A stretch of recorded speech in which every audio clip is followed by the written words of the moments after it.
retour dans Success Stories, le magazine de l'N24 où les entrepreneuses et les entrepreneurs vous racontent leur histoire, leurs défis ainsi que les clés du succès de leur entreprise. Alors on parle sous-vêtements avec vous, Robert Souheri, c'est bien juste? C'est tout à fait ça. Mais maintenant, on casse un peu le truc, sous-vêtements de moto. C'est voilà. Ça qu'on vous expliquerait tout le truc. Alors vous êtes sorti de l'ICHEC, bachelier en gestion. Ensuite, départ pour l'Australie pendant 3 ans, où vous commencerez notamment à rouler en moto. Là-bas, vous avez travaillé notamment comme, on va dire, responsable de formation dans le domaine de la vente. Et c'est directement au retour d'Australie que vous rentrez en Belgique et vous créez cette boîte Bowtex, qui est quand même une belle petite success stories. Alors Bowtex, on a dit que c'était des sous-vêtements de moto, mais le pitch finalement, c'est quoi? Comment vous est venue cette idée? On sait que c'est en Australie que vous apprenez la moto et de l'Australie, vous ramenez cette idée aussi de créer ces sous-vêtements. Pardon. C'est ça, tout à fait. Donc j'ai commencé à rouler en Australie, comme vous l'avez dit, et je me suis vite retrouvé face à un problème qui était que j'allais dans les magasins de moto. Je cherchais de l'équipement qui était adapté pour moi, mais je ne le trouvais pas. Et au final, je me suis rendu compte que dans les magasins, il y avait beaucoup de pantalons très épais, très lourds, très chauds, avec des logos partout. C'est ça, le non adapté, c'est lourd, épais, chaud, c'est quoi d'autre? C'est inconfortable, et puis ça correspondait pas au style que je voulais avoir moi, qui était vraiment quelque chose de simple et de sobre, et qui correspondait à ma personnalité. Voilà. Simple et sobre par rapport à des vêtements de moto, parfois on voit beaucoup un peu de stickers, etc.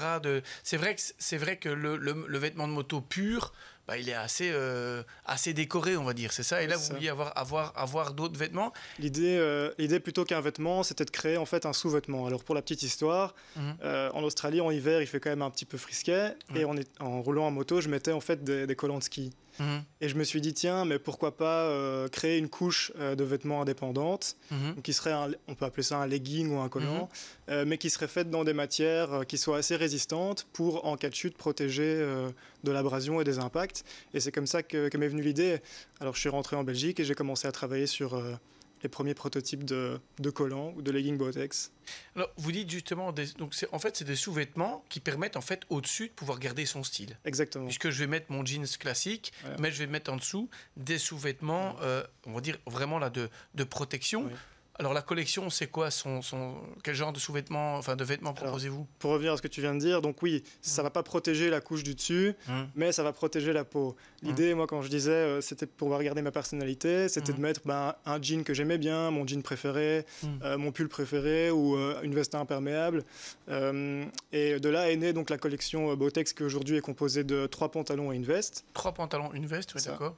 Et en fonction des usages, on conseille l'un ou l'autre équipement. Il y a pour la ville, pour la route, plus pour l'aventure, et puis il y a aussi des équipements qui sont plus typés pour haute vitesse, bien sûr. Mais par contre, quand on dit sous-vêtements, on a compris que ça ne protégera pas le beau jeans que j'avais mis au-dessus, si je tombe, je tombe.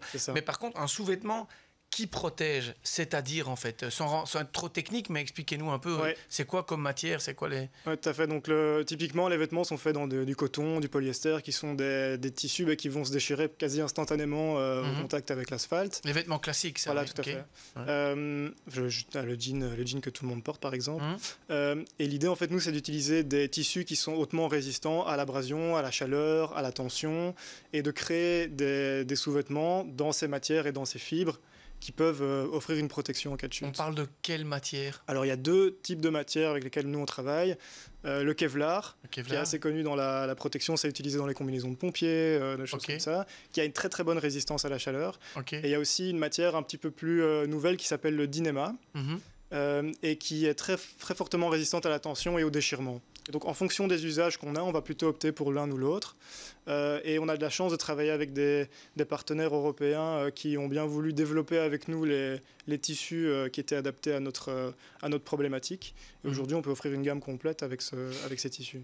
Alors, ce qui m'interpelle, c'est que ce sont des sous-vêtements homologués. Ça veut dire quoi, en fait?